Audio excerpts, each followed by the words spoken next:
Hello, hello, hello.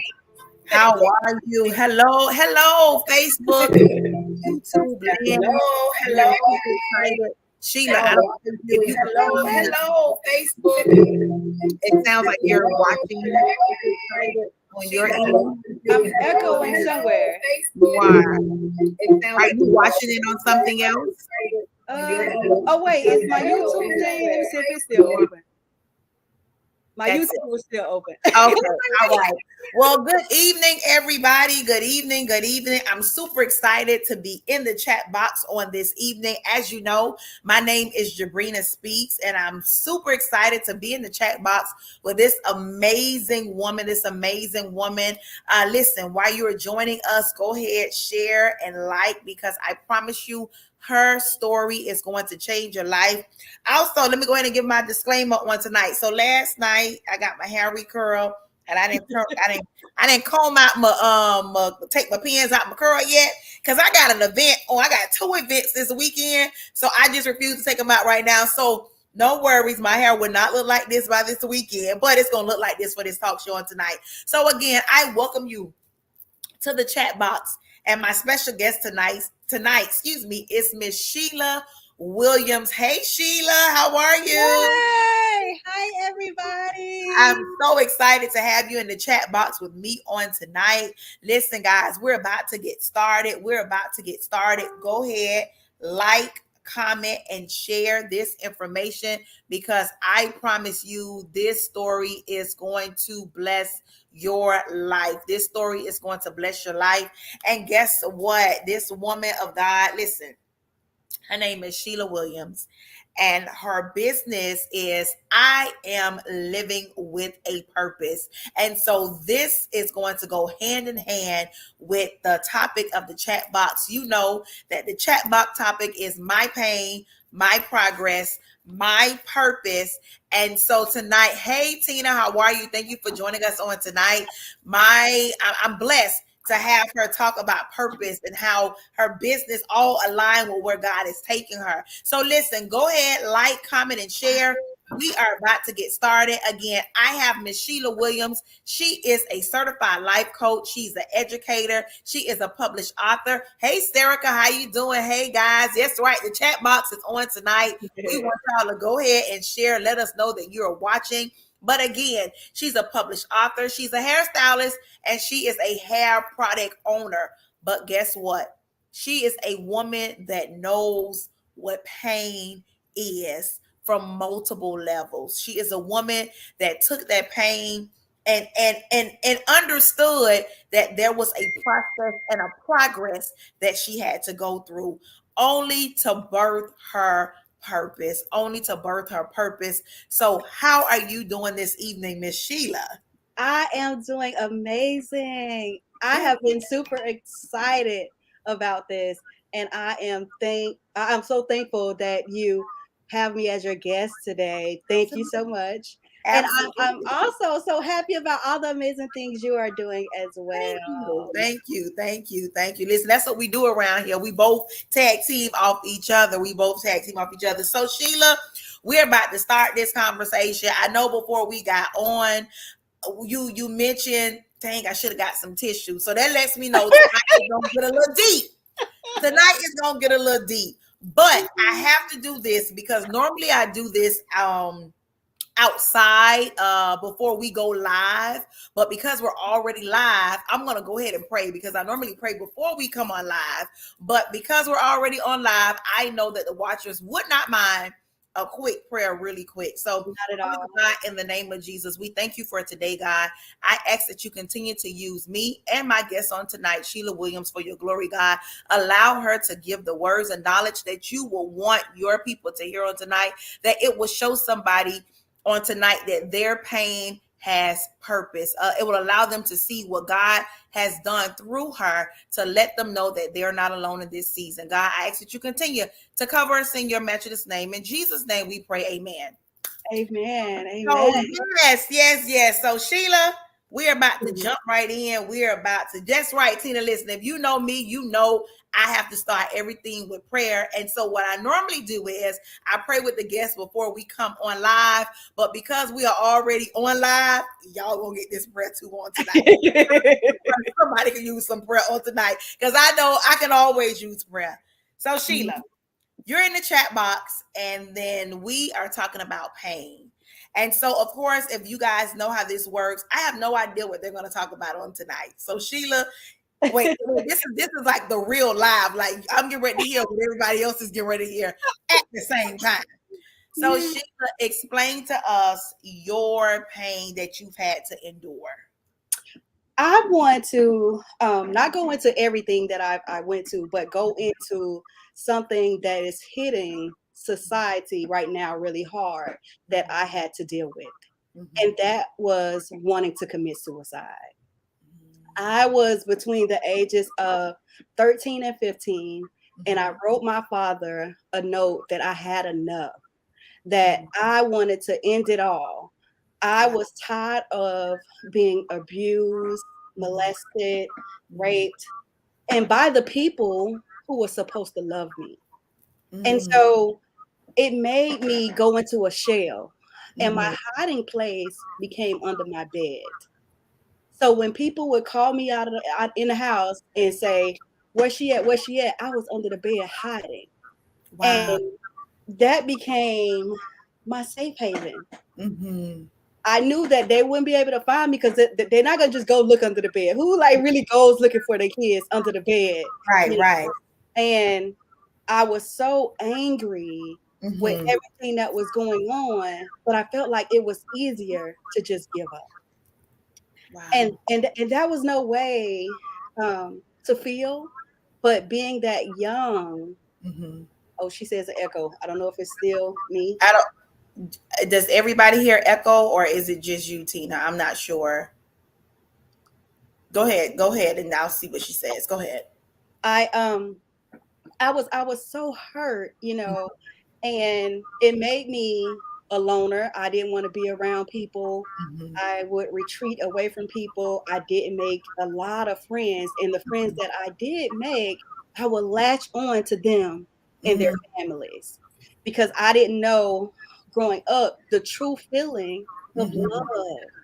I became so ashamed. I was so broken, and I didn't want to tell anybody about it as far as my friends. So a lot of times they would just see me and think, "Oh, I'm so happy," when I was miserable. Wow. Hated living. And there was no way to feel as a child. But And so you said that was between the ages of about 13 to 15? I was that's when I wrote the letter about suicide. Okay, okay. I wanted to do it before then, but the breaking point of writing the letter was around that age between 13 and 15. But Wow. before that, I was enduring so much pain that made me feel like there's nothing worth living for. If this is what life is, why do I want to stay here in this world where all it's doing is causing so much pain? And I want to back up a second and say too that I have Turn the volume down just a little bit. Okay, what about now? Is that better? Okay, go ahead. It's fine to me, but I'm not sure on their end, but go ahead. Okay. I want to back up a little bit and say that I have a son who's amazing. And I'm not just saying it because he's my son, but he has turned out to be such an amazing young man. And I'm saying that because this is his first time also hearing that I wanted to commit suicide. Wow. Son, I love you to death. Talk to somebody. Although you're not that age now, talk to somebody. So, okay, sorry. But I felt like he has never heard this story. Him right or now. a lot of people. So it's technically, this will be the first time he's heard this? Wow. Yep. Wow. Yep. Him and a lot of people. It's something that I've never wanted to tell anybody. A lot of people knew about other things that caused pain for me, but never that I wanted to. A lot of people didn't know that I wanted to commit suicide. And so it breaks my heart even seeing this is a national crisis that's going on. And a lot of times it's kids who want to commit suicide. And as an educator working in the school system, I often see stuff that goes on with them that other people may overlook. And sometimes it's as simple as them retreating back or even acting out. And so it's like, hello, are you paying attention? Do you see what I'm seeing? And oftentimes it may be overlooked because it's not their life. So they may have not picked up on every clue about it. And so they maybe overlook it. And so because I listen, you like, it was like boom, like, because wait, for the mere fact that I'm hearing that this is your son first time hearing this, and so do you know if he's watching right now, or you don't know? I'm not sure if he's watching. Okay. But I know that he will watch it. So yeah. So even if that's his first time watching it, even if it's not live, when he do watch it, because we're not in the same house. He's off in Daytona, in school, and so if he goes and watch it, because I'm sure I've shared it, and he may pick up the link, and go back and watch it. Another thing that I know I'm gonna say about some pain I went through is I was almost killed. I was set on fire by my ex-boyfriend trying to kill me. And so me even trying to explain that story to him, my son don't like to hear it. Right. And it's because of the pain that I had to endure. It's hard for him to know that mommy went through some pain. And I can't do nothing about it. And so I know this would probably be extremely hard for him to hear too. But I would rather for him to hear it from my mouth than to hear it from somebody else, or him to stumble across the letter that I wrote to my dad. Because I have it now. I was going to say, so you still have this letter? I have it now. When I moved to Tallahassee in 2006, my dad knocked me off my feet. He knocked me off my feet by giving me that letter that he had held on to for over 20 years. Wow. And I was like, what is this? Wow. It's the letter you wrote. Take the time and see what you wrote. And to see, for one, that he had held on to it, that meant something to me as well. That meant that he was listening to what I had said, and he was holding on to it. And I think it was his time to release it over to me when he gave it to me. Because then he was also seeing the growth that I had came from, and that I can go back and look over where I came from and where I was going in life.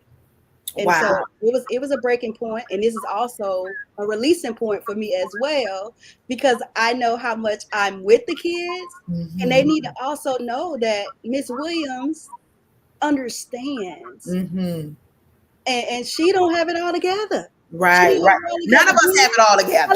Hello, somebody. I don't care how much you try to dress it up. None of us have it all together.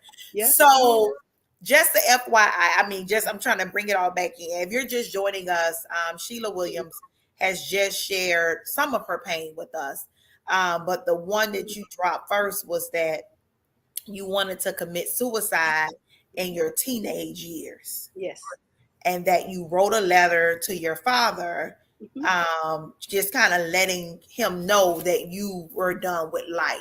Yep. And you mentioned that you had been molested and raped, and also set on fire at some point of your life. 19 years old. Wow. 19 years old. And the thing is, it was by my ex-boyfriend, somebody who I didn't even want to be in a relationship with, if I'm being honest. And I feel like I was forced in this relationship and wind up accepting it because I allowed it to go too far. I kept saying, I don't want to be in a relationship with you. You're my friend, and it was more of, I have fallen for you because we're always around each other. We do so much together, and it was him pushing himself on me and me steady saying, moving back, and then him kissing me and me feeling guilty about it. And so honestly, I feel like I was forced and started accepting it. And so at the age of 19, he set me on fire. He tried to kill me. Wow. Because I didn't want to be with him anymore. Wow. And it was half of my left side of my face, and then my hand, well, half of my body on my left side was first, second, and third degree first, second, and third degree burns. And I was ashamed. I went into a depression for a year where I didn't want to come outside. I didn't want nobody to see me. And then when I did start coming outside, I would hide the scars that I have on my left side. If guys would come up and say something to me, I shift my whole body around. And so I'm talking to you from this way, and you're not paying attention to what's going on, but me and my own insecurities knew what I was doing. Right. Knew that I didn't want you to see this because I didn't want you to feel that I was less than who I am.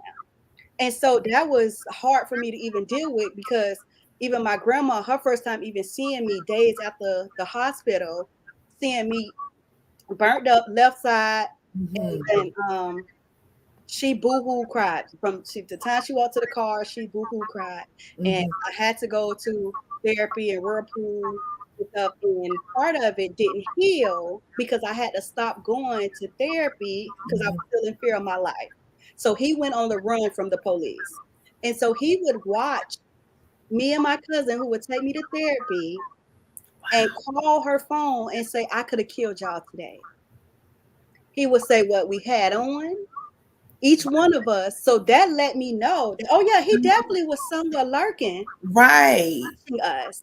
And so I stopped going. I was like, he tried to do it before, and I'm not sure what the method may be this time. Right. And so I stopped going, and it tore me apart because I was left with physical scars that probably could have healed had I kept going through the therapy and the whirlpool and the treatments that they was giving. So I was tore up. So not just physical scars, but emotional scars. Yeah. Spiritual scars, I'm sure, because now you're trying to figure out why God. Right. Wow. Wow. Financial scars, because now you're trying to, okay, well, I gotta buy this because I don't want my arm to be out here. Yep. Wow.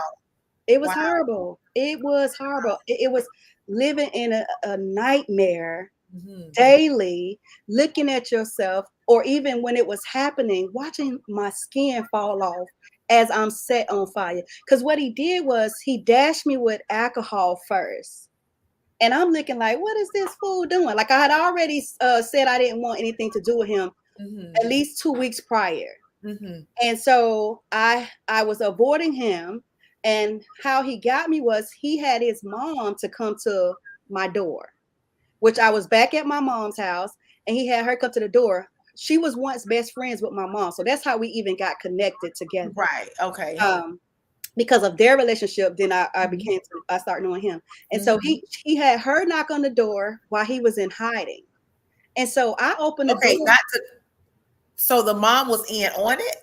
I don't think she realized what he was going to do. Okay. But she wanted him to talk to me. She wanted me to talk back to him because he was, as she say, bugging her about talking to me. Okay. Yeah. So I looked out the peephole and saw it was her. And I'm like, of course, let me open the door for her. Like, I'm not mad with her. So let me open the door for her. When I opened the door for her, he grabbed the door so that I couldn't close it back after he came, out of hiding. And so she stood there for a while, and she's like, I got to go to my store. I can't stay here and try to debate this with y'all. I got to go. And so I'm take him with you. Right. There's nothing else for us to talk about. And he forced his way in the house, and I stopped fighting back because I'm only 5'3", and he was over 6 foot. And so I'm just like, oh, okay, like what? Like not still knowing what's about to occur. And the words that he said to me is often heard plenty of times. And I tell people, do not take them lightly if somebody say this. If I can have you, nobody else can. Wow. That was the words that he said before he hit me with alcohol. Throw it on me. And I still was like, what is he doing? You know, like, why? Mm-hmm. Why would you do that? And it still never dawned on me what he was about to do. But in his pocket, he went and pulled out his lighter, put it against close to me, set it. And with alcohol, I remember growing up, I would help my grandfather rake the leaves, and that's what my granddaddy did with the leaves. Throw alcohol on them and set them up, and you wouldn't see that it's burning. And that's how it was with the fire. After he dashed me with alcohol, I can see it going up my body and the skin falling out. Jesus.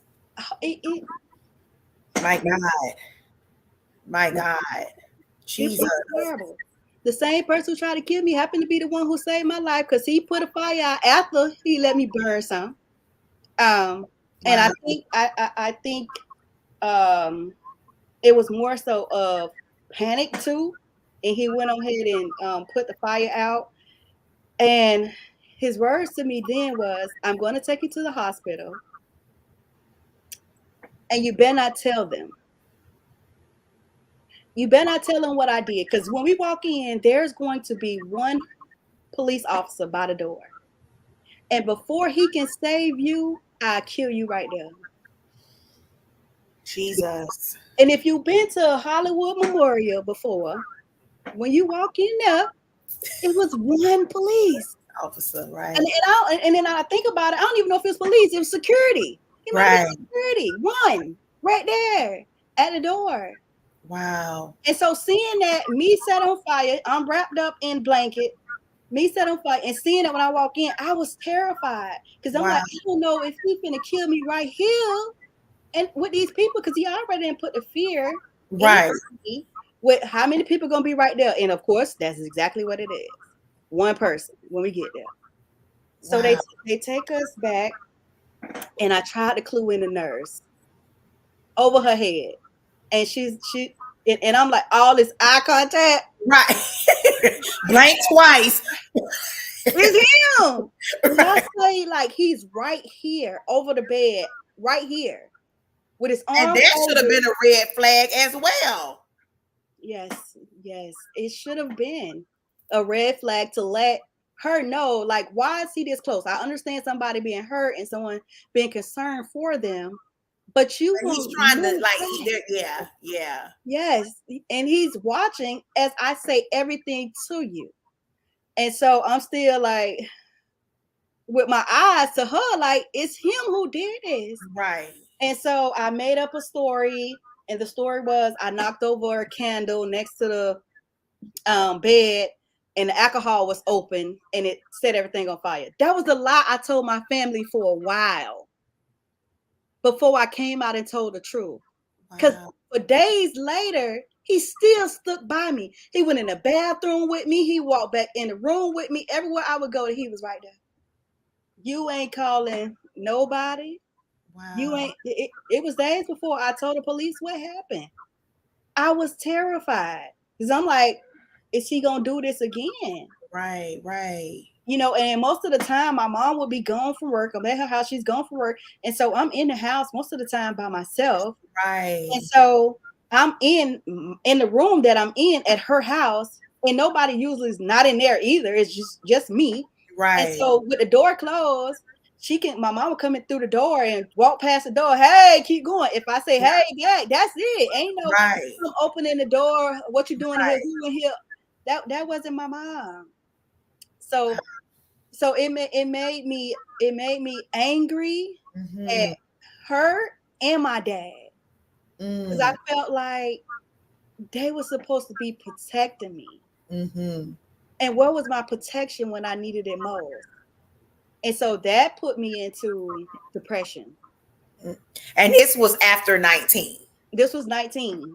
So to bring everybody in that may just be joining us again, we thank you for joining us on tonight. I have this amazing woman that is sharing her story. I would say her survival story. Because you could, baby, thank God you survived the storm. And so tonight, my special guest is Miss Sheila Williams from I Am Living with a Purpose. And wait, if nobody else catches how you got that name, of course how you got that name for your business. You have shared with us your pain, and you broke this pain down to a like I don't even know how to describe all of this, because we started out with suicide. Yeah. And that was at that early teenage years.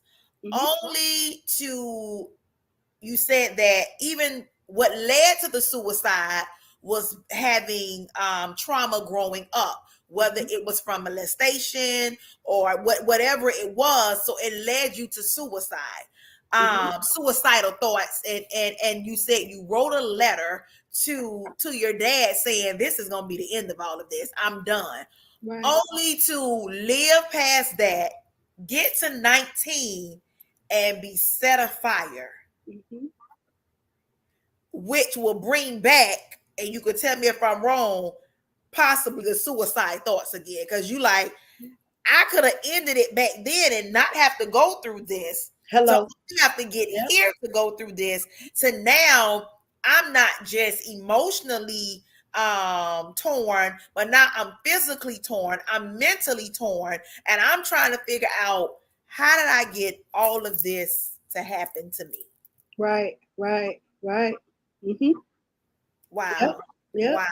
Wow, my God. Listen, if y'all know, y'all in the chat box, this is live. This is my first time hearing this story to its entirety. I know we've inboxed here and there. I just didn't know what you were sharing on tonight. But I'm grateful that you lived through the storm. That the fire burnt you here, but God did something new in you. And to hear your story, again, I know you mentioned that this will be, so far as the suicide part of it, this will be your son's first time hearing it when he comes back, if he's not watching on tonight. So we send strength and blessings and prayer to him, because I know when he hears this, this may be a lot for him to take in right now. So again, we definitely want to cover him in prayer, because I know he loves his mom. Yeah. So to make sure his mom is good. But you shared some pain on tonight. And we just never know what people are going through or have went through. Correct. And I'm so grateful you shared the intense part of your pain, because it really just, like, you talking about, you get the tissue, I'm gonna need the tissue. By the time you finish, because you just never know what somebody has been through over the years. And so your pain started out very early, but I'm sure in your mind you felt like it wasn't stopping. Right. Like, I got through this hurdle to only be here. So now I have to try to, like you said, you start to, wonder, like, turn my body this way so people don't see the burns. Or you say you didn't come out of the house for a year, trying to figure out, how am I going to face all of this? And this is going to lead me to my next question to you. I know you shared your pain on tonight, and to everybody that's watching, we're grateful that you're watching. We're grateful that you are dialoguing with us. If you have any questions, definitely drop them in the comments. Again, like, comment, and share, because I'm sure there's somebody out there that knows what it is to sit in a place of suicide, where it is to sit in a place of depression, where it is to sit in a place of just a mental battle of your mind, but then not just also from a mental standpoint, but from a physical standpoint. Your body was violated at a very young age, and it's like, listen, why do I have to go through this? And then violated again, but on a different scale of violation. Yeah. So it leads me to the progress of this thing and the process of this thing. How did you progress and process through your pain? For one, I stopped feeling sorry for myself. That was the first thing. And I started accepting the scars that I had, because I'm like, if you can't love me with the scars that I have, you're not meant for me anyway. And so I stopped being ashamed of it and stopped turning my body. And I can put my hand out to you first. Like if I'm shaking your hand, I put out that hand opposed to how I would do the other way around, hiding it, saying, okay, if they don't see it, then good. If they see it, oh Lord, what are they gonna think? And I didn't want to deal with the questions. So that was another thing. Like, how do I go by telling somebody, oh, who likes you or trying to like you, that the situation that I was in is why I got the scars? And then they like, whoa, like, and I had someone to say to me, I do you like the last guy did. Oh, okay. And so that made me also uncomfortable with telling, somebody about it. And so I stopped feeling sorry for myself. And then another thing that we went through a lot too was homelessness. We was evicted often. And so that helped me pick myself up knowing that I needed to survive beyond what was going on in life. And so that's how I became a hairstylist. I had to figure out a way to feed myself because it was nights that I didn't eat. It was nights that the lights was off or the water was off, or I didn't have nowhere to go and call home because we didn't got evicted. And this first time was 6th grade, coming home to your stuff on side of the building and nowhere to go.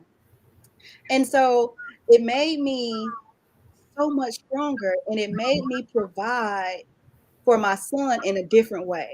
Because after 19, I got pregnant with my son about 22. Well, 21, had him 22. And that's when my life truly changed, because I didn't want him to, for one, go through homelessness, not if I can help it. I didn't want him to go through pain, not if I can help it. I didn't want him to go through life not knowing whether or not he's even loved. And so that was also another thing, that my mom wasn't the person who would say I love you all the time. So up to probably about 35, I probably could count on both hands the amount of time I might have heard my mom say I love you.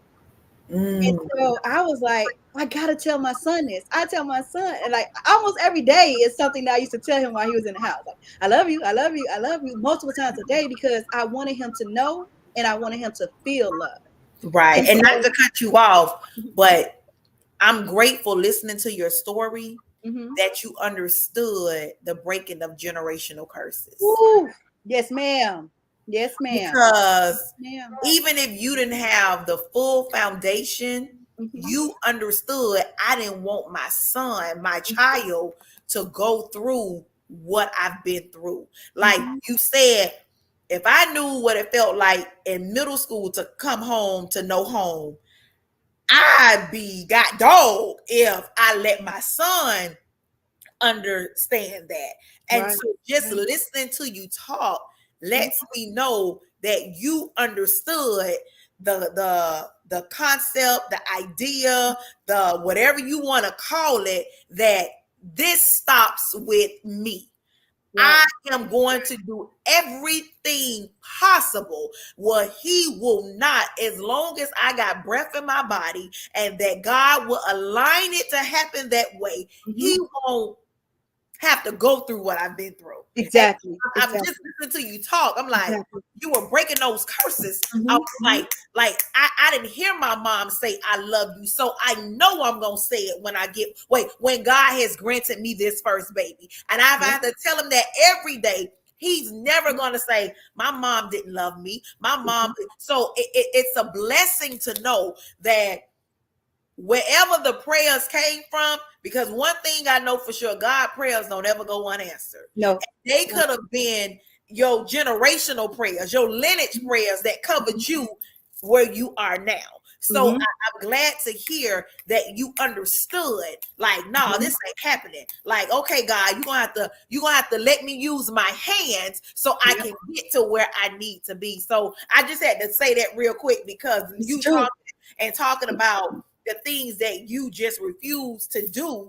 You understood the importance of it because everybody don't understand that. Nope. They'll pick up right where their parents left them at. And me, they'll pick up all those bad habits because they'll say, I was raised that way, so that's the way I'm gonna raise, or I made it out, when they knew the hell and the hurt that they felt, and they knew they didn't like it, but they'll put it right back on their kids because quote unquote that was the way I was raised. So just to hear you saying that, it's amazing, and I'm grateful to know that you understood what they say. You understood the assignment, you understood the assignment, and you actually completed the assignment when he graduated from high school, when he ended up in college, when he didn't have to worry about, oh, mommy, will we sleeping tonight? So you understood the assignment, but you also have completed the assignment. But go ahead. Yeah. And another thing we did was to help with the progress. We left Fort Lauderdale because I'm born down there, and we left and came to Tallahassee. And this was in 2006. And you say sometimes you got to change your surroundings. Quick. Environment, quick. And that was the best thing I did for us. I can't say that was the best thing I did for him and act like it wasn't good for me, because it was really good for me as well. And so it made me more of a mother who had to get in the dirt to get it. Because before I left, I had a foundation that I knew was solid, and help from even my aunts. I could pick up the phone and call her. My aunt was my rock down there. Like, I knew that I can call her. She gonna take care of the baby if I was going to school, if I was going to work, and I wouldn't have to worry about it. So when I moved to Tallahassee for a better life for us, because I was like, I'm not raising my son up in an environment that I went through that didn't love me. Let me take him to a better environment so he'll have a better chance at life.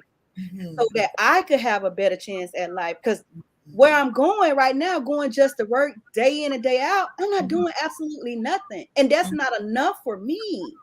And so I moved him out, and I moved him out in 2006, and we came here.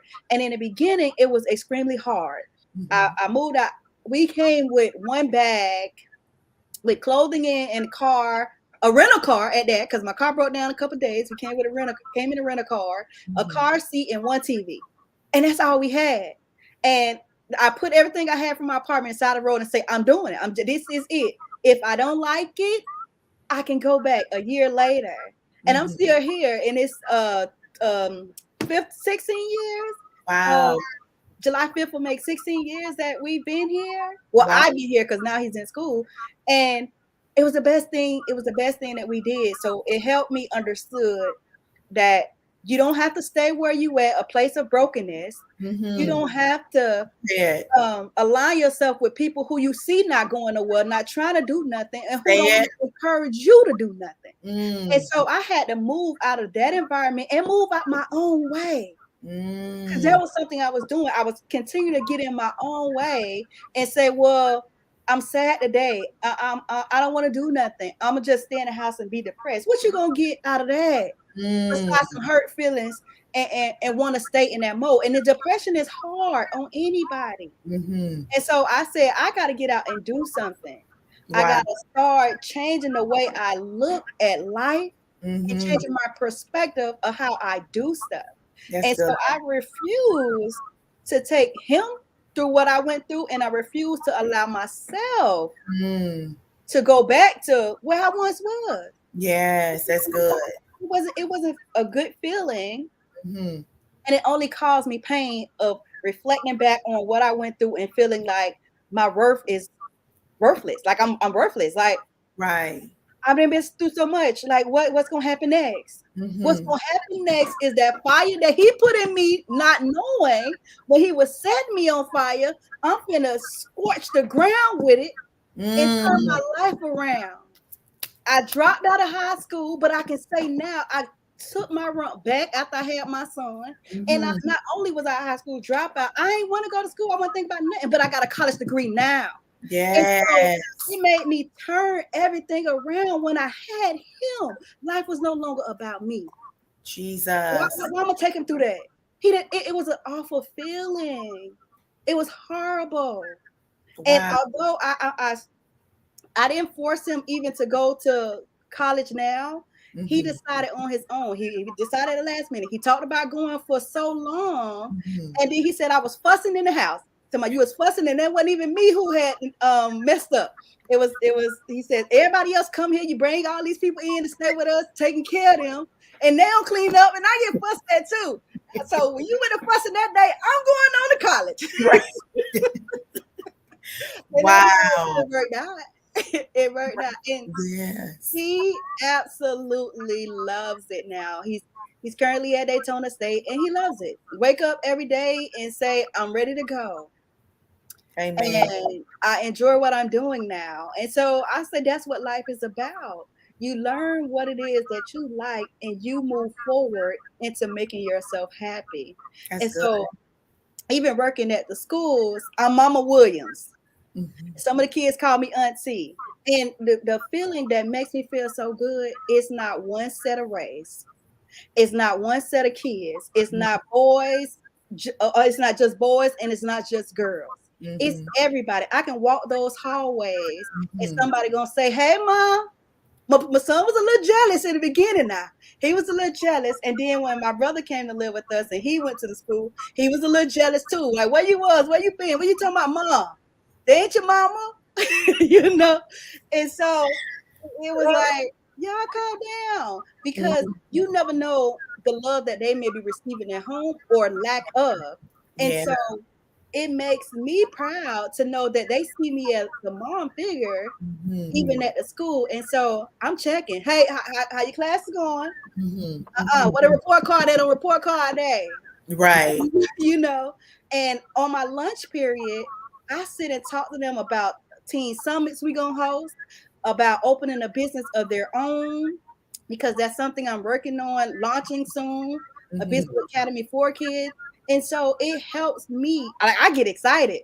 You Right. know, it helps me feel my purpose by Mhm. helping them. Because at Wow. that age, that's what I was ready. I was ready to check out. I was ready to let go. But to God be the glory. Yes, yes, yes, yes. And I had to find out about God for myself. And that was another thing that helped moving here in Tallahassee because I didn't know really about God growing up. I heard about God, and Mhm. some teachers might have took me to church with them, Mhm. but to find out about God on my own, Jesus. I was forced in the beginning when I got here to go to church. My dad would say, "You got to go." His wife would say the same thing. If you stand in my house, you got to go to church, or you got to sit outside till we get back.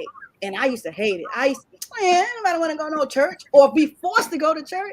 And I would say to her, if you force me and I'm sitting there unhappy, don't that mean I'm gonna still go to hell? Yeah. Is that what that means? Because I'm sitting there grumpy and mad that you didn't make me come here and I don't want to be here. Yeah. And so I had to stop and say, wait a minute, the Lord then brought me through some stuff. Why am I not happy about being in a place where I could have been dead in multiple situations, Jesus. but he still got me here. But when I decided to accept God for myself, my whole life changed. Wow. My whole entire life changed. I ain't know love like this. And I could say a prayer and then it may not happen right like this. But to see it unfold and to see where God take me and say, wait a minute, I just prayed about that. Oh yeah, it's a God. Somebody can say it ain't no God, but to see something that you didn't thought about in your mind and then sat down and prayed about it and then it come to pass, how can that not be a God? Yeah. How? And then to be able to use the hurt that I went through in life to Yeah. help somebody else who thinking the same thing I was thinking. I don't want to tell nobody. I'm too embarrassed. Mm. I can't. What they gonna say? They may not want to be around me, or they may not like me. Wow. If they don't like you, it ain't because of the hurt that you done went through. It's something deeper that's going on. Yeah. And that has nothing to do with you. Yeah. A lot of times you can be disliked for simply by who you are. Yeah. They can see a blessing. You broke as all get out. Ain't got a dollar to your name. They don't even know that you can't even go buy yourself a hamburger and you're hungry, but they jealous of it. They jealous of the anointing that God has placed on your life. They jealous of the covenant that God has placed over your life. They jealous of what he's doing in your life and wondering why it's not happening to you. And everything that was meant to break you, you managed to help yourself build it into something greater. And people don't understand that. But when they do and they get to know God for themselves, like I did, oh my God. It's totally different. It takes you to a totally different level. Yes, yes. And I can say, Lord, thank you. Lord, thank you for keeping me. And some days I just say thank you, even when stuff going good in my life. Mm-hmm. I don't just say thank you, Lord, or help me, Lord, when things going bad, because it's some times in my life where he didn't bless me. Well, I ain't know how it was gonna happen. I ain't know how the rent was gonna get paid, how the lights were gonna get paid. But Lord said, "Okay, I got you. Get out there and do that work. I gave you. I gave you the talent. Mm-hmm. You got it. Wow. You got it. Go ahead and use it. And as long as you continue to keep doing stuff the right way according to God, He gonna make a way. And Wow. we ain't perfect. No. Perfect by no means whatsoever. We gonna mess up. Mm-hmm. Oftentimes we may even mess up. But if we continue to push forward and find out what it is that God wants us to do and what we like doing, it'll best show us our purpose. Yes. Ooh, Yes. So we're actually it's gonna push us right into our next question. Again, we thank each and every one of you for joining us in the chat box tonight. I have the amazing Sheila Williams from I Am Living with a Purpose. And so she has shared her story with us. If you're just joining us, I promise you, you're gonna have to hit the replay to find out about that pain she talked about. But understand it was some pain, but thank God she is sitting in the position that she's sitting in now. And so you talked about the progress and the process of it. And now I want to talk about the purpose behind it. How did all of that pain that you've been through get you to purpose now? Showed you that, because see, at the early age, you thought there was no purpose because you were ready to end your life at an early age. You said, and so for a parent that may be dealing with a teenager that may have suicidal thoughts and things like that, that firsthand because you were once that teenager. How did all of that get you to understand that Sheila Williams has a purpose on her life, even after all of the trauma, the drama, and the pain you had to endure through life? How did you get to purpose? How did that all work together for your good? It worked for me by accepting what I had been through and stop denying that I was hurting. And a lot of times I wanted to put on a front and say, I'm not hurting. Oh, that ain't bothering me. And I'm learning now too to process my feelings and to share them in a proper manner and not just from a place of hurt. Because if I share them from a place of hurt, chances are I may lash out. And that only creates more chaos. That only creates more friction between people and relationships instead of doing what's right and thinking about what it is wrong, how I'm feeling about it, and how I can share my feelings in a way that don't make you feel small either. And so it helped me with learning also how to do hair. It became my escape. And the best thing I like about doing hair is transformations. That's And good. so with transformations, if somebody tell me, okay, they're gonna sit in my chair and I can do whatever to them, but we go over a certain amount of hairstyles they like, because I can feel like, oh, I want this for you, it's gonna look good on you, but if your self-esteem also is not there, that can also cause a problem for you.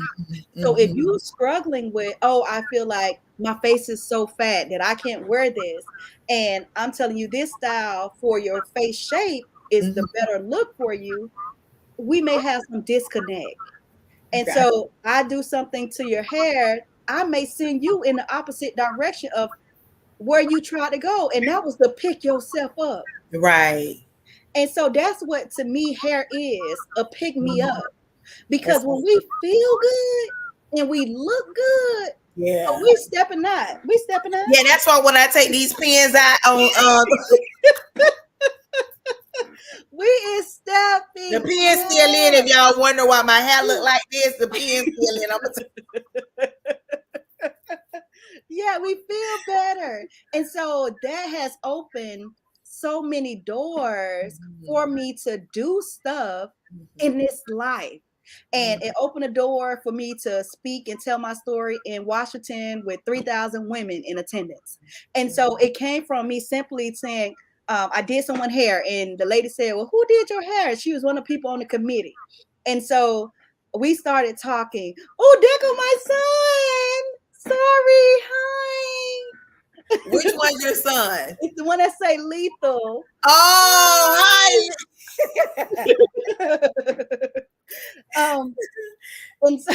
And so it opened up the door for me to be able to do stuff.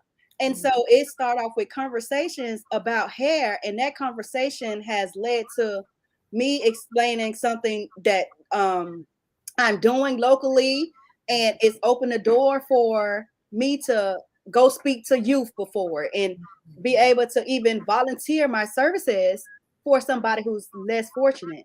And that's another thing that I'm going to do for the remaining of the year. Once a month, I'm going to have people nominate a lady that they feel like needs to rediscover their beauty that could have been caused from trauma, or because they're too busy trying to help everybody else pick themselves up, that they stop doing stuff for themselves. That's good. And so it's so exciting to do the transformation, because I love that. I love the way you put it. It's a transformation for somebody. Yeah. I love it. Because it's like, okay, I'm going to turn you away from the mirror, because at the station, there's a mirror right there in front of you. So I'm going to turn you away from the mirror, and you saying I got total control. And so when I turn you back around, the first thing you see is you.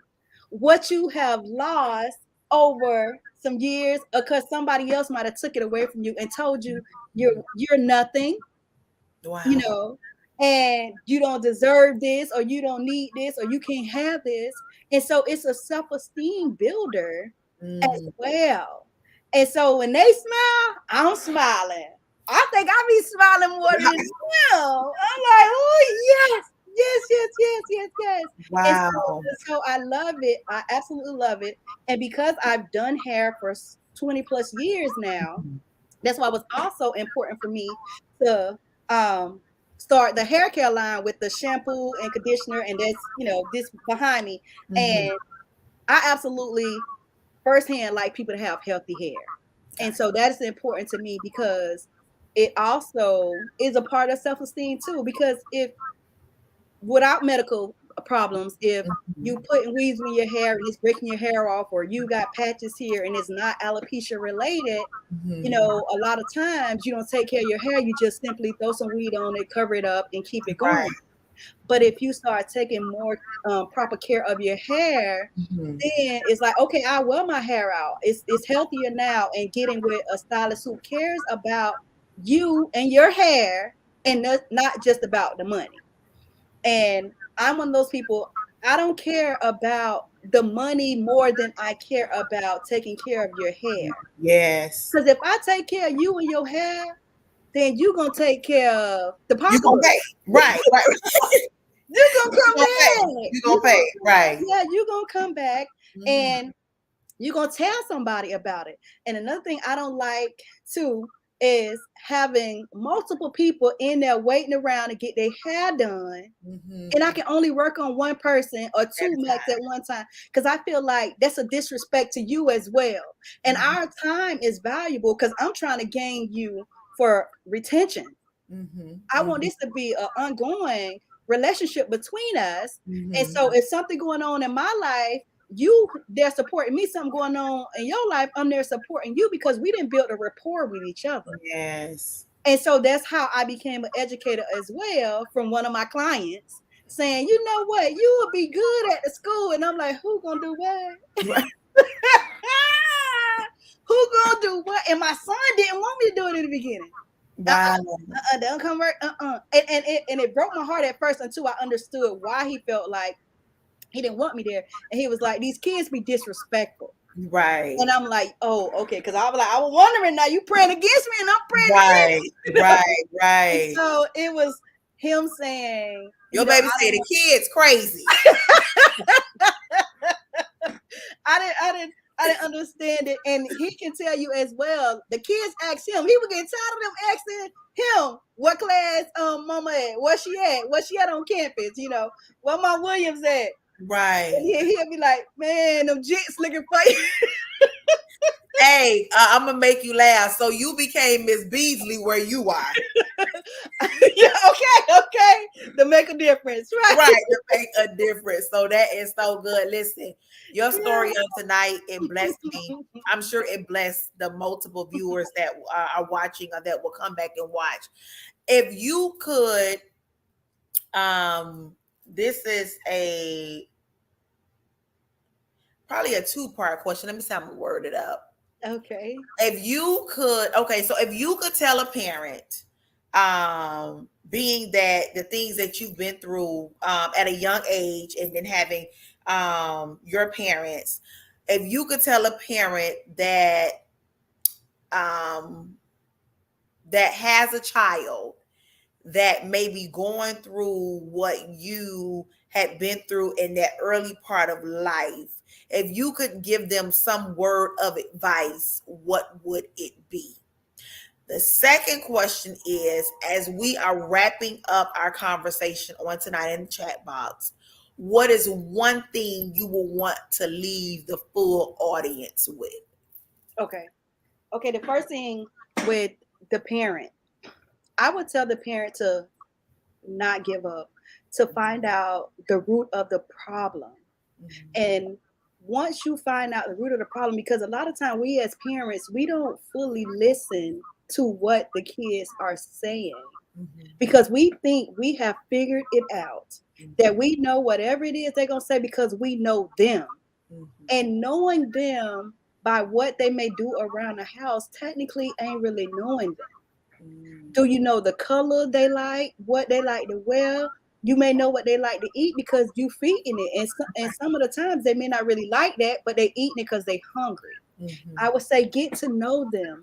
Find out what it is that could be bothering them and look at it from their perspective. Take the parenting out and put yourself into their shoes and take whatever it is that you may have went through in life and say, how could you mesh the two together?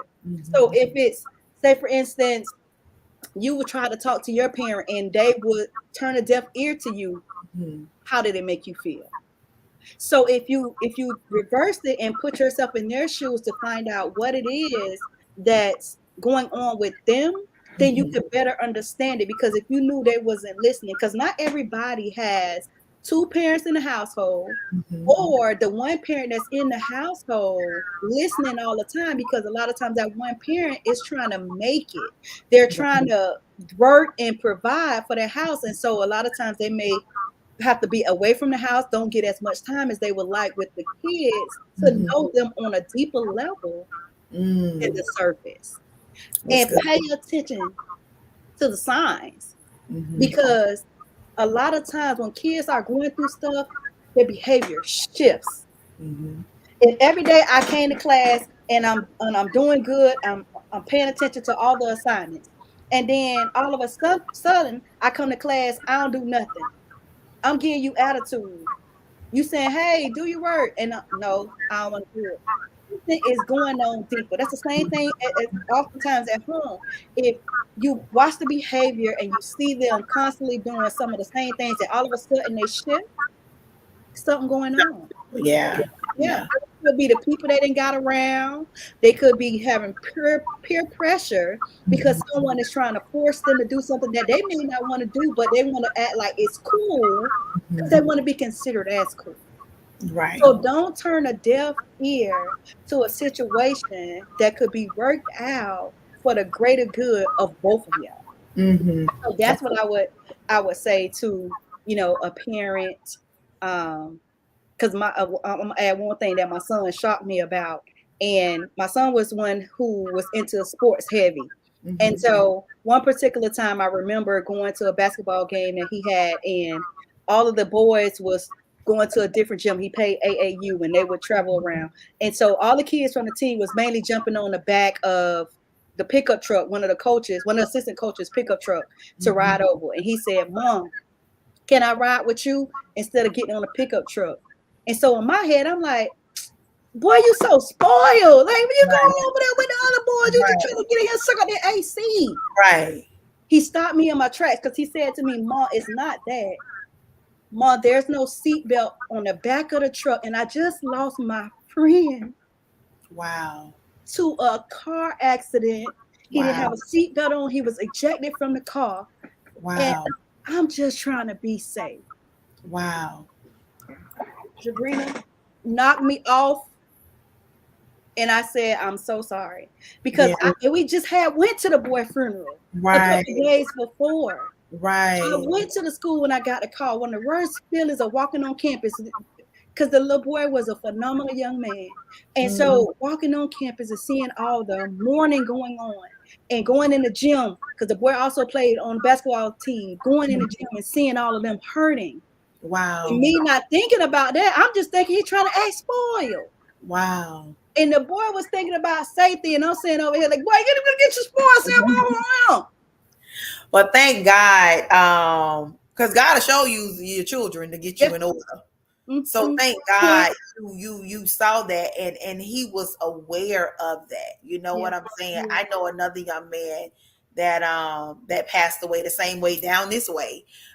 Again, got ejected out of the truck he was in. So thank God you raised your son right for him to think before he took those actions and jumped on the back of a pickup truck. Because years ago, you didn't think about that. Back in the day, you jump on the truck and you keep on going. But thank God he knows, like, God, okay, no, I can't do that because I know, what took place. I'm glad you shared that. Yeah. Wow. And so part two of what you said, what I would leave with the audience is to take the time to discover yourself, whether it means to reinvent yourself and reintroduce yourself to the world. Because a lot of times people only know the past you, and they judge you based on the past you that they know. But when you start shifting things in your life and want to be better and changing everything around, oftentimes people don't notice. They notice you change, but they don't notice what it is that you change or why you changing. Right. And so I would say shift your life around to find out your purpose if you don't already know. And if you do know, continue to utilize that purpose to make the world better. Utilize that purpose to make yourself better and make the people around you better, because there are so many people that are hurting, people who you feel like have it together from what they drive, the houses they live in, the jobs they have, but are hurting inside. So don't let the outer appearance of somebody determine the inner person that you should get to know. And join support groups. Get amongst people who want to see you grow. Get amongst people who have your best interests always at heart, because they once knew how it felt to be on the outside. They once knew how it felt to be broken, hurt, and going through some stuff, whether it was a relationship, stuff at home, whether it was something at school, or just something in life in general, you knew how it felt. And so Right. I always treat people how you would want to be treated. And Mhm. oftentimes we hear that, but don't act on it. Right. And so if you act on, like, if something made you mad, why would you want to take somebody through that? Like the Mhm. same hurt. If somebody was beating the mess out of you, why would you want to go inflict that same pain? Because you didn't like it. You didn't know how to process it at the time, Mhm. but you knew you didn't feel good about it. And Mhm. so when you do something to somebody that you knew was hurtful, that was intentional. Right. Stop doing stuff that's intentional to people if it ain't for the good. Yeah. Stop breaking people down when you can build them up. It's easy to build them up. We can Yeah. sing Kumbaya, work together. Right. We can get some more stuff accomplished. I don't have to be in the same room as you to get the work done. Right. You can call me on the phone. I could be miles away. You can call me on the phone and say, hey, I need help with this. And I can say, how can I access it from where I'm at if I can't get to you today? Or if I can get to you today and I get to you, Mhm. what do you need me to help you do? That's good. And sometimes it's just about listening. Sometimes it's not for monetary gain. And sometimes it's just people who want to know, I am your support system and That's I so got your bag. that's good. That's Yeah. good. So That's I would say that. I would definitely say that. And hold on. If you feel like giving up, find a person that you know that makes you smile. that's good. Get around them. Because then you're not constantly in that depressed state and want to check out. Don't That's check out. Greater is near. Don't that's seem like it sometimes, but it's near. It's that's good. Listen. near. Tonight in the chat box, you blessed me on tonight again. Didn't know what you were going to share, but I'm grateful that you shared your story. Again, I thank each and every one of you for joining us in the chat box on tonight. This is every first and third Thursdays at exactly 7:30 p.m. Tonight, I have the amazing president and founder, the CEO, CFO, all of the above, Miss Sheila Williams from I Am Living with a Purpose. Tonight, she shared her pain. And listen, y'all gonna have to go back and watch it. And then she talked about the progress and the process through it, but then how it ended up working for her good and showing her that there was purpose in her life the entire time. Though she didn't feel like it at an early age, there was purpose in her life the entire time. Sheila, for the audience, how can they connect with you? What social media platforms? Yeah. How can they order products? Like, tell us what's going on. I am livingwiththepurpose.com. That's the first and foremost. If you go in there, you can see some of the positive shirts that I promote for showing the world that we can be in unison with each other. And sometimes looking at that shirt, I'm standing up a little bit. So sometimes looking at that shirt also help somebody else smile. You could be in a line and somebody read your shirt and they smile. And one of the things that it says on this heart, I love on purpose. Mm-hmm. And this side is my pain made me stronger, which is the truth. I love on purpose. And so when I know that I'm loving on purpose, that means I'm genuinely loving you without an agenda. Mm-hmm. And that's what the Bible tells me to do. Mm-hmm. And so without the Bible even telling me that, I'm loving you now on purpose because I didn't know before how to do that. Right. And because I'm in a better place in life, that's what I know how to do. And so the pain, my pain made me stronger. Mm-hmm. It's because at one point it had me down. It had me so buried that I thought I had to check out and go to a better place. Who says the place is better if you leave here? Mm-hmm. We don't know what life truly is after death. Mm-hmm. I ain't trying to find out now. Right. Wait, listen. And according to it, if you take it on your own, I don't know if you're going to. Look, hello. I don't want it. I don't want it. No. Right. No. And I want people to love me on purpose. Right. Get to know me as a person. And so the easiest way to, contact me to see stuff is I am livingwiththepurpose.com. And on Facebook is Sheila with the Purpose, Sheila Williams. It's 6 pages, but different stuff that I do. However, the best way to reach out to me, even Sheila with a Purpose. And then for shampoo or hair care products is crownerbeautyhairproducts.com. But you Okay. can send me an email through the I Am Living with a Purpose Okay. website. It'll connect you to me that way. Most definitely. My inbox on Facebook, you can find me, Sheila Williams, as it says on here as well. If you want to reach out to me. And sometimes if you need somebody just to chat to and listen to whatever it is without judgment, you can reach out to me for that too. Because I've been there. You know, I needed to call somebody and just say, listen, X, Y, Z.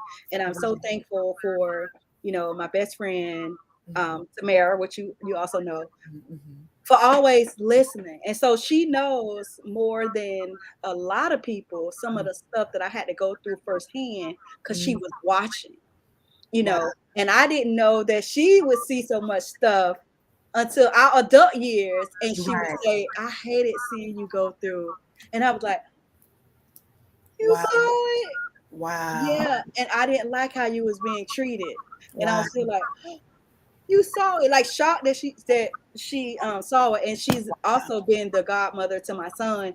And so he's had support system. That was important to me as well, is having a solid support system for him, which I didn't have growing up. And so it was important to give him that. And so he has a solid support system from his coaches over the years. Like he can call them. One of them, Coach Perry, he can call her. She has made our transition to Tallahassee extremely easily as well. You know, my dad, who's also amazing, has been that father figure for him because his dad is also in Fort Lauderdale. So that was one of the reasons he didn't often see him from growing up. But he had my dad. He had the people from church. He had people that was solid. So whatever sport he played, it was somebody, it was a coach somewhere who was like taking him under. He go spend the night with them on their kids, and they was like, he's so respectful. And so it would make me proud as a mother to hear people say how respectful he is when I'm not around, and that he's not trying to just be respectful in front of me, because he know his mama ain't play. I'm not gonna play. I'm gonna play, but I'm not gonna play about that.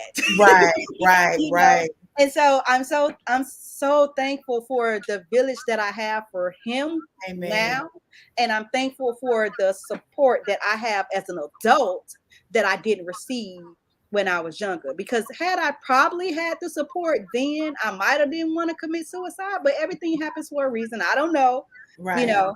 But I do know I'm thankful for the amazing friends that I have now who, if I see a bubble gum on the side of the road, how do I pick up the bubble gum? Like, well, put me down for 5 pieces, you know, because they know, they know that it's going to help somebody else later on down the line. I'm going to be doing something for somebody else down the line, you know. And so if I come to Fort Lauderdale way, you know, I definitely want us to link up and do something. I come volunteer at some of the activities you have going on. Listen, I ain't too proud to do nothing. If I gotta help clean up no place because we done ain't good. We been clean. Listen. And so save the date, July 30th. July 30th is gonna be our picnic. I'm actually gonna put the flyer tonight or tomorrow, but July 30th is going to be our She Connects Inc. Sisterhood picnic. So there's some time to put that on your calendar, because I know you said, well, if I could come, I'm going to come in. July 30th, save the date. But again, I thank you so much for joining me in the chat box tonight. And if you guys don't know, listen, it's first and third Thursdays at exactly 7:30 p.m. And tonight I had the amazing Miss Sheila Williams, the president and founder of I Am Living with a Purpose. Definitely check out her website. We need to order. If you order a shirt, order some shampoo, order something. I know I'm about to get on the website between tonight and tomorrow and order something, because I want to make sure that I give back and I patronize and I support you as well. So I want to make sure of that. And I want all of everybody that's watching. I know you wrote a book as well, so I'm sure your book is on there. And they can order something. They're gonna order something. Right. Because we want to make sure she is just not in the chat box with me, but she is also one of our She Connects Inc. sisters. So we want to make sure that we patronize and support her. And she's actually we went to high school together, so we've known each other for quite a long time. But I'm truly grateful to have her in the chat box on tonight. Again, your story blessed me, and I know that it has blessed the watchers, and I know it will bless people that will come back and watch this on this evening. Do you have anything else that you would like to share before we get off? I want to also say, thank you to you for having me. The devil tried it, try to put everything in the way leading up to the time, and I'm trying to watch the clock, but God interceded and said, it's happening. Everything else is going to get up out of the way. Nothing else matters. Man, you're going to the chat box today. Yes. So it definitely worked out, and I'm super proud about everything that I see you doing. Thank you. And the lives that you are also touching. Thank you. Through what you are doing. So thank you again for having me. I look forward to coming to some of the other events that you're having. Picnic, I'm gonna put on the calendar now. Let me tell you, July 30th. I'm coming that way. Bestie, I'm coming that way. Let TT be ready. July 30th. But again, we thank you. I thank you for joining me in the chat box, and I thank each and every viewer that watch. Thank you, Brittany and Tina and Sarita, for riding out with us. I'm sure there's a few more, but I thank you, ladies, for joining us on tonight and being a part of the chat box with us. Again, make sure you reach out to Sheila Williams. Sheila, I guess when we get off, if you can go in the comments and drop your information so people can just click the link. Thank you, Miss Sylvia. Thank you so much. Is that the young lady we're talking about? Yeah, that's also one of my amazing friends who is very supportive. She keeps me going. I absolutely love her, and my other friend, Miss Ruby, who was going out to the library to watch as well. And so I'm so appreciative of them and for them helping me just push forward by the support that they give me. She's such an amazing woman. And I met her through hair. Wow. And so tonight's message, besides all of what you shared, what I want to say in the end is that friendship is important because it takes you to another level. So thank you, Miss Sylvia, for joining your friend and mine in the chat box on tonight. Again, we thank you. We've actually went over an hour and 15 minutes, but we are grateful for tonight because your story has helped me, and it will help and should help somebody else. Again, this is aired on YouTube and on Facebook, so we never know who may go back and watch this video, but we pray when you do that you will get something out of this message. Again, we love you, and there's absolutely nothing you can do about it. Have an amazing Friday. Enjoy the rest of your Thursday. I know the final should be playing right now. I think don't let me start saying who going. I think it's the Celtics and Golden State. Listen, I don't want to say too much because I don't really know too much, and somebody will come on here and want to crack. But if I'm right, go watch the basketball. Okay. Go watch the basketball game. But we thank you for joining us on tonight. Again, Sheila, I love you so much. I'm so proud of you. And if there's anything that I can assist you with, I'm only a phone call and an inbox away. I am there. I look forward to connecting with you when you come to Fort Lauderdale. But if not before July 30th, I expect to see you. Go ahead and let your hair appointments know you'll be out there. 30th. Again, everyone have an amazing night. Remember to join me in the chat box every first and third Thursdays at exactly 7:30 p.m. Have an amazing night, guys. We love you. We love you, guys. We love you.